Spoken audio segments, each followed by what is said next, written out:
Hello, what is up guys? It's EvilDuoSarm here, back with another video. In today's video, we're going to be taking a look at the performance of Black Desert, just released on the PS4, and how it compares with the PC version. We'll talk about frame rate, user interface, combat, and then make a full-on visual comparison at the end. Real quick, before we begin, if you're new to the channel, please consider subscribing as it would mean a lot to me, and you'll stay updated when new content comes out. And one more thing to mention, I am playing on a day one release PS4, so literally the oldest one you can possibly have. I've seen around that the game is run at 720p on a PS4 base model and 1080p on a PS4 Pro, but I have no way to confirm that. So without further ado, let's get into it, and let's start right off by talking about the frame rate on the PS4. I went ahead and broke down this intro video and counted the frames one by one. You're looking at about 26 FPS during general adventure. I went and broke down the combat scene later in this video, and that was running between 24 and 25 FPS. Obviously not 60 FPS Ultra HD like on your gaming PC, but remember that movies are still shot at 24 FPS, so this is more than enough to make the game feel fluid and enjoyable to play on a PlayStation. So now we're going to answer the question that's on everybody's mind: how does a user interface designed for PC transfer over to the PS4? So the actual menu interactions are pretty simple. To get to the inventory, you can just press options on the PlayStation controller, navigate to inventory, it's the third tab.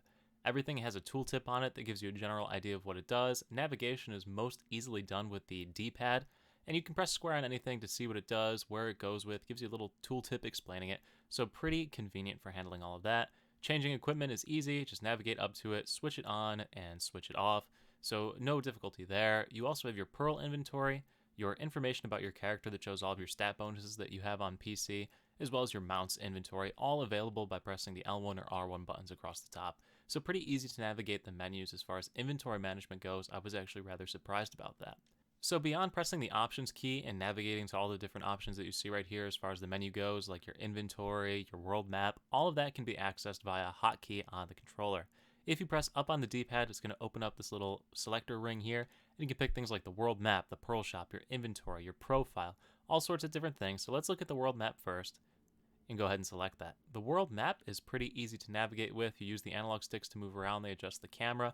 If you hold down the left trigger, you can zoom in and out. And then you can place a waypoint on the map by pressing the square button. After you've placed the waypoint, you can just go ahead and click in the left analog stick and you'll start navigating towards it, just like you can on PC by pressing the T key. So overall, interacting with the menus, navigating the world is pretty straightforward. Talking to quest goers is also pretty simple. Now on the PC, you have all the different function keys. So let me go to something that you don't have all these function keys, and I think my horse is a good option. If you go to your horse, you will see that you have all the options that on a PC you would have different keys you can press. In order to get to those, you need to click the triangle button on the PlayStation controller to scroll around the wheel. So a little cumbersome, but all in all, not too bad, pretty easy to handle. As far as mounting things goes, pretty straightforward, nothing really much going on with that. Accessing the shops for different places is also pretty simple, so let's go to the Stable Master right here. And if we go to the shop key, same idea. You can scroll around with the D-pad. If you want to sell something, you go to your inventory and click on it. So let's just go ahead and sell these bandit daggers.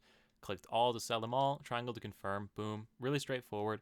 Takes a little bit longer than on PC if you could just click around, but all in all, pretty easy to navigate. So I think they did a pretty solid job porting all of the menu interactions over from the PlayStation. So managing quests is also pretty simple in the PS4 version. Just navigate to a quest giver, hold down triangle to interact with them. You can scroll down the quest with the right analog stick and click accept on it and you'll accept the quest. Straightforward. After you've accepted the quest, you hold down left trigger and press down on the D-pad. This will bring up the quest management log on the right, and you can just scroll through and select whatever quest you want to. It sorts them based on how they are important as far as the story goes. So you can pick your Black Spirit quest to advance the story in the Black Spirit progression. You get a whole bunch of your side quests, and then your repeatable daily quests also show up on the menu at the very bottom. So pretty straightforward to manage all of that. If you select a quest from this menu by clicking the X button on it, it will mark it on your map. So let's just go ahead and mark the emotional supply. It marks it on your map, and all you got to do is click the left analog stick in, and your character will automatically navigate to that quest giver. Pretty easy to handle and manage on the PlayStation. So the next question on your mind has got to be, how does combat play out going in from a PC version with all the different button combos you can do on a keyboard to a PlayStation controller that only has 14 buttons you can press? And the answer is, it's not terrible, but it's not amazing. So let's take a look at the skills menu. If you press the options button and navigate to the skill menu, you'll access the skill menu. And in the skill menu, you see a bit of a different setup where you have all of the skills that you can learn, followed by all the skills that you have learned on two options. You can scroll down the list and preview any of the ones you want. If you press square on it, it'll give you a preview animation of how the skill plays out. So most of these really aren't too bad. Magic Arrow, your basic attack on the Witch class, for example, right trigger. Concentrated, just add a button. Most of them are pretty straightforward, just 1 or 2 button combinations. Where it starts getting tricky are button combinations like Meteor Shower on the Witch class. So, to cast Meteor Shower, you need to pull back on the left stick, hit R1, and hit R2 on the controller, and it all needs to happen like at the same time for it to go. Very rarely do I ever actually pull this off. That's because Fireball 1 is the first half of the combo, and Fireball Explosion is the second half following a Fireball. So most of the time when I try to cast Meteor Shower, I just end up doing Fireball into a Fireball Explosion. So for skills like this that have crazy combinations, they implemented a skills wheel. So if you press the options button and navigate to the ring menu setting, you can bind anything you want onto this ring. So you can bind any different combination of skills onto the ring. If you navigate to skill or item, you want your food buffs on it, anything you want onto this ring. So for example, I put Meteor Shower on this ring, so I have it set to where if I hit right on the stick, it will pick it. So now let's go ahead and click it and try it on this dude who's so unsuspecting.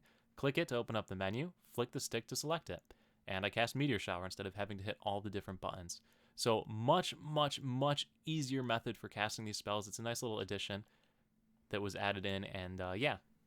The actual combat itself is pretty straightforward. If you've seen any other gameplay on Black Desert for the PC or the Xbox, it's the same exact thing. The only difference, as we mentioned earlier, you're sitting at about 24 to 25 FPS during combat, so not really bad. You do get some stutters every once in a while. It usually happens when you have a pop-up on the screen, so like a quest complete objective or a level up objective thing pops up. You get a slight stutter for like half a second, and then you're back into running perfectly fine. It doesn't seem to matter the number of mobs in the area. I haven't had any issues running it on the day one release PS4 once again, so I would imagine every other PlayStation runs it just fine. Alright, so now we're going to do a side-by-side comparison of the PC on the left to the PS4 on the right.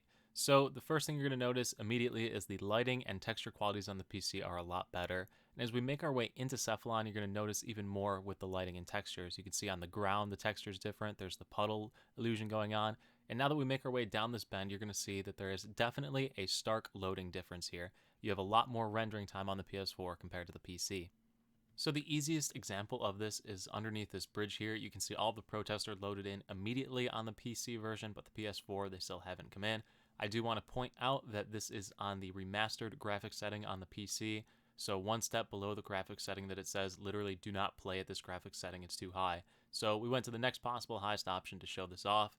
And as you can see, as we circle back around with the PS4 version, the characters start to load in as gray blobs, and then ultimately fully load on into the game. It took about 45 seconds. You can see that I edited it a little bit to speed this up. So now we're going to take a look at the characters in a bit more detail. So if we look around here with my character on the PC version, you can see the detail of the textures is a lot higher, and also take a look at the characters in the background as well as the ground beneath my character. As we move into the PS4 clip, you can see the ground underneath my character, a bit lower quality, the background a bit lower quality, but the character quality itself, pretty solid. I mean, it's not that much worse. If I had to compare these to the graphics settings on the PC, it most closely resembles the medium graphics setting, maybe a little bit higher than the medium graphics setting. So definitely nothing to be upset about. So yeah, guys, that's pretty much going to do it for this video as far as performance goes. Just some other general differences that you may want to know before you hop into the Black Desert experience on PlayStation. There are currently only 6 classes available. There are more slated to come out in the next few months, so you will be getting closer to that full roster of the PC version. But the 6 classes that are out right now feel pretty well. I played through all of them. They're easy enough to handle on the PlayStation controllers, which is nice, of course. And generally, I definitely think this is a very solid port over to the PlayStation. If you do have any questions about the game itself, feel free to leave those in the comment section. I'll be happy to answer them or make further videos on them. And once again, thank you so much for watching. If this video does help you decide if you want to pick this game up, please let me know in the comments, like the video so I know, and consider subscribing once again because it does help to grow my channel. Thanks so much for watching. I'll see you at the next stream, video, or wherever I happen to see you. Peace.